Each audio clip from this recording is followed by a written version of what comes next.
तो पहली कैटेगरी की बात करते हैं, तो पहली कैटेगरी में फिर हमारे पास आता है लार्ज कैप। और हम यहां पर कैटेगरी लिखेंगे, इसको रहने देंगे जिससे कि आप कनेक्ट कर पाओ, आप कहीं भी सीखने के दौरान भटको नहीं, मेरे पूरे प्रोस्पेक्ट को समझ पाओ। तो यहां पर हम लिखते भी जाएंगे और ये भी सामने से आप मैच करते जाओ। अब सबसे पहले समझिए कि लार्ज कैप में इन्वेस्ट वो करते हैं जिनको रिस्क कम लेना है, एकदम सीधी और सिंपल भाषा में। ठीक है, रिस्क कम लेना है लेकिन इंडेक्स के रिटर्न को बीट करना चाहते हैं, इंडेक्स से ज्यादा। ठीक है, तो अब वहां पर रिस्क भी कम हो गया, रिटर्न भी इंडेक्स को बीट कर दिया, राइट। तो वहां पर हम कंसीडर कर रहे हैं दो फंड को, जो अगेन कोई बाय सेल रिकमेंडेशन नहीं, हमने एक पैरामीटर निकाला है, उस पैरामीटर के आधार पर। वहां पर पहला है Nippon India large cap fund. कौन सा?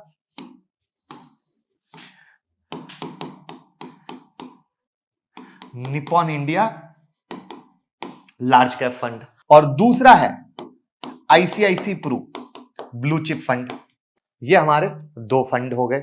दोनों के पिछले 5 साल का रोलिंग रिटर्न देखते हैं जिससे हम कंपेयर कर पाएंगे। तो ये क्वार्टरली बेसिस पर पिछले 5 साल का डेटा है जो आपके सामने स्क्रीन पर है। सो हर जगह निप्पॉन ने सबसे अच्छा रिटर्न दिया है, आप देख पा रहे हो। अब स्लाइटली रिटर्न ज्यादा है आईसीसी प्रूडेंशियल से, तो स्लाइटली रिस्क भी ज्यादा होगा। सो आइए रिस्क पर नजर डालते हैं।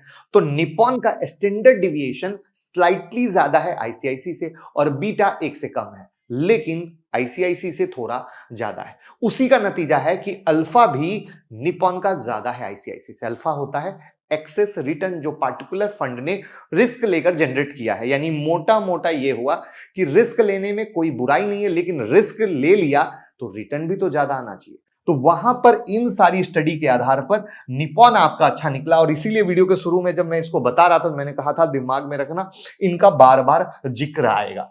तो हमने क्या किया, दो को पकड़ा, दो को इन स्टडी के आधार पर कंपेयर किया। स्टडी के आधार पर कंपेयर करते हुए निप्पॉन आपका बेहतर निकल के आया। तो यानी आप एजुकेट हो रहे हो, खुद के बॉस बन रहे हो, किसी की जरूरत नहीं है। तो जल्दी से वीडियो को लाइक तो कर दीजिए।